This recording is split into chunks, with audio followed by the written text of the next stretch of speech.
Hello welcome back to my channel. ఈరోజు మన recipe వచ్చేసి టెంపుల్ స్టైల్లో దద్దోజనంని ప్రిపేర్ చేద్దాము.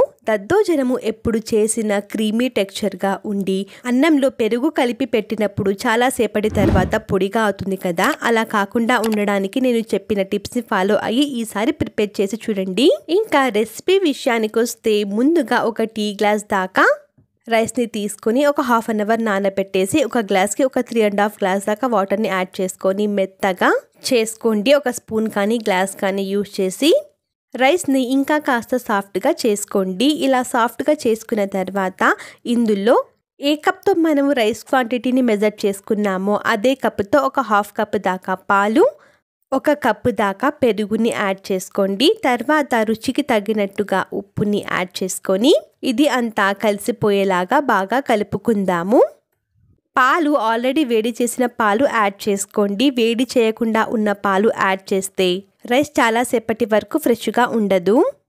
యాడ్ చేసినవన్నీ బాగా కలిసిపోయేలాగా బాగా కలుపుకోండి. మీకు ఇక్కడ పెరుగు కానీ పాలు కానీ ఏమైనా తక్కువ అనిపిస్తే మీరు ఇంకాస్త యాడ్ చేసుకోవచ్చు. ఇలా పాలు యాడ్ చేసి కలుపుకుంటే మనకు క్రీమీ టెక్స్చర్గా ఉంటుంది. అలాగే ఇందులో ఎటువంటి వాటర్ కూడా మనము యాడ్ చేయకూడదు. వాటర్ యాడ్ చేస్తే ఎటువంటి క్రీమీ టెక్స్చర్ అనేది మనకు ఉండదు.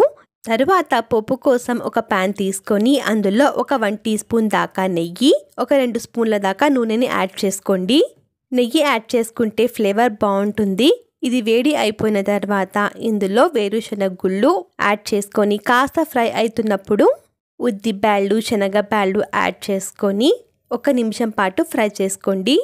ఇవి కాస్త రంగు మారడానికి వచ్చినప్పుడు ఇందులో ఆవాలు, జీలకర్రని యాడ్ చేసుకోండి. ఆవాలు, జీలకర్ర యాడ్ చేసుకొని బాగా కలుపుకొని ఇవి కాస్త చిటపటలాడనివ్వండి. ఇవి బాగా చిటపటలాడితే మనకు పోపు బాగా పడుతుంది. ఆవాలు, జీలకర్ర బాగా చిటపటలాడిన తర్వాత ఒక పచ్చిమిరపకాయ తీసుకొని చిన్నగా కట్ చేసుకొని యాడ్ చేసుకోండి.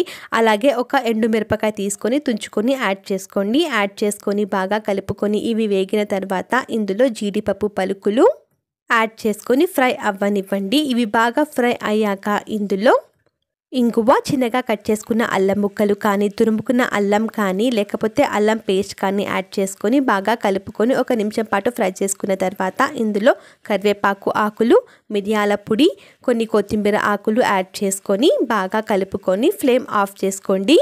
ఈ పోపుని మనము ఆల్రెడీ కలిపి పెట్టుకున్న పెరుగు అన్నంలోకి ట్రాన్స్ఫర్ చేసుకుందాము. ట్రాన్స్ఫర్ చేసుకొని ఈ పోపు అంతా కలిసిపోయేలాగా బాగా కలుపుకుంటే మనకు క్రీమీ టెక్స్చర్తో దద్దోజనం రెడీ అయిపోయింది. ఈ రెసిపీని నేను చెప్పిన ప్రాసెస్లో ట్రై చేసి మీకు ఎలా కుదిరిందో నాతో షేర్ చేసుకోవడం మర్చిపోద్దండి. అలాగే ఈ రెసిపీని మీ ఫ్రెండ్స్ అండ్ ఫ్యామిలీ మెంబర్స్తో షేర్ చేసుకొని ఛానల్ని సబ్స్క్రైబ్ చేసుకోండి. అలాగే వీడియోకి ఒక లైక్ అయితే ఖచ్చితంగా ఇవ్వండి. ఇంకా ఏమైనా రెసిపీస్ కావాలనుకుంటే కమెంట్ బాక్స్లో కమెంట్ చేయండి. మీకోసం మన ఛానల్లో తప్పకుండా అప్లోడ్ చేయడం జరుగుతుంది. Thank you for watching. Bye.